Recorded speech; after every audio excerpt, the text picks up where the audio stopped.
Madam Toastmasters, fellow Toastmasters, and guests. I wish I could. I wish we could.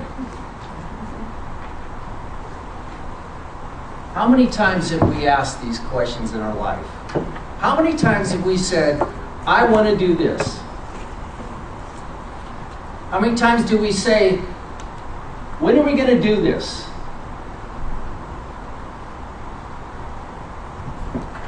When does it happen? Raise your hand if you have an answer. When does these dreams or wishes become reality? Well, when you write them down and you take little steps, and then finally you get to the end, and then you did it. Okay, so we have to have a specific goal. Right. Would you all agree with that? Yes. We have to have a specific goal. When we're little kids, we all dream and fantasize about everything. I'm going to be a firefighter. I'm going to be a policeman. I'm going to be the President of the United States. I'm going to be a famous doctor. When does it happen? It happens when we write that specific goal. We start fantasizing about how we're going to achieve it. And we start figuring out the purpose and the whys. Why is that? Why is the purpose and the why important? Barbara? I think if you know why you're going after something, it gives you impetus even if times are rough, even if things don't go smoothly. Great. Anything else? Richard? You don't have purpose, you're not going to go far. You need to try. Thank you. That's the why. They say if you don't know where you're going, how do you know when you've gotten there? Exactly. The more powerful the why, the more powerful the purpose. The more reasons why, the more reasons for your purpose, the easier it is to succeed. I had a job, no matter what I did, I couldn't, 25, 30 years ago, I couldn't get over 1,000 hours a week. My kids lived in Tahoe, I couldn't see them. Every day I was crying about it.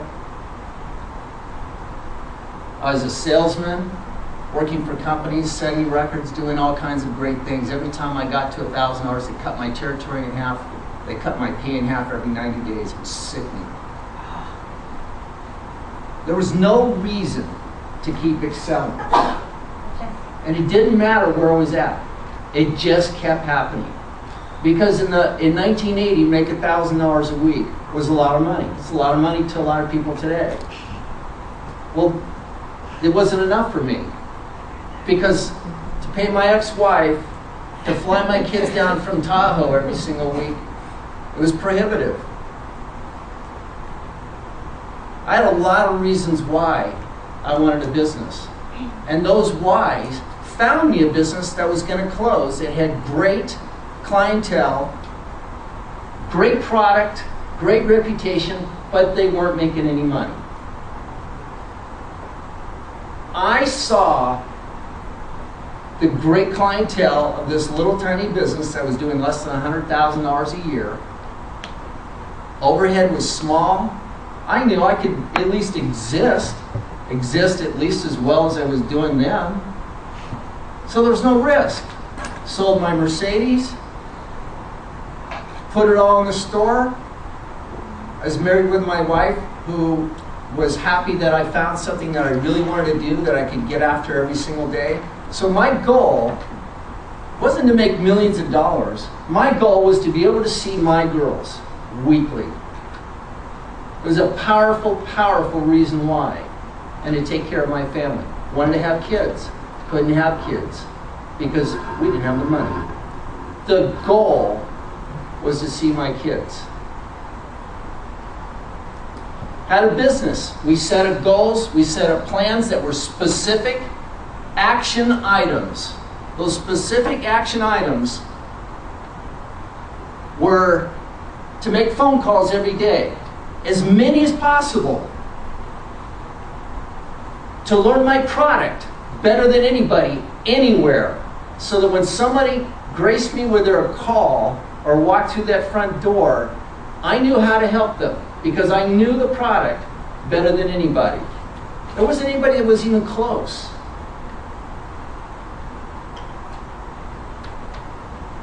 We knew our product. We did the action plan of calling people every single day. We recorded every single thing that took place. We became the best. Every person that we brought in was somebody that was the best at our competitors because our competitors hated losing to me. I was willing to sell a $5,000 TV, $5,000 sound system, and make zero money. And the reason why? I wanted that customer, one customer at a time, to be my customer.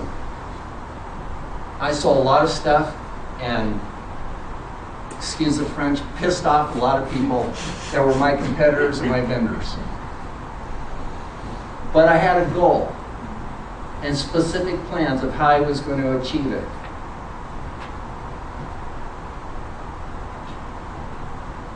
Your goals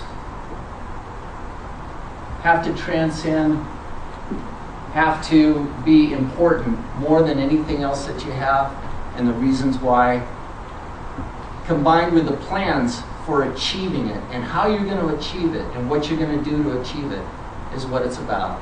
I challenge you. When was the last time you really looked at your goals? Could you make your goals better? Could you rethink your goals? Could you dream as big and wild as you were when you were young? Mr. Tokenman.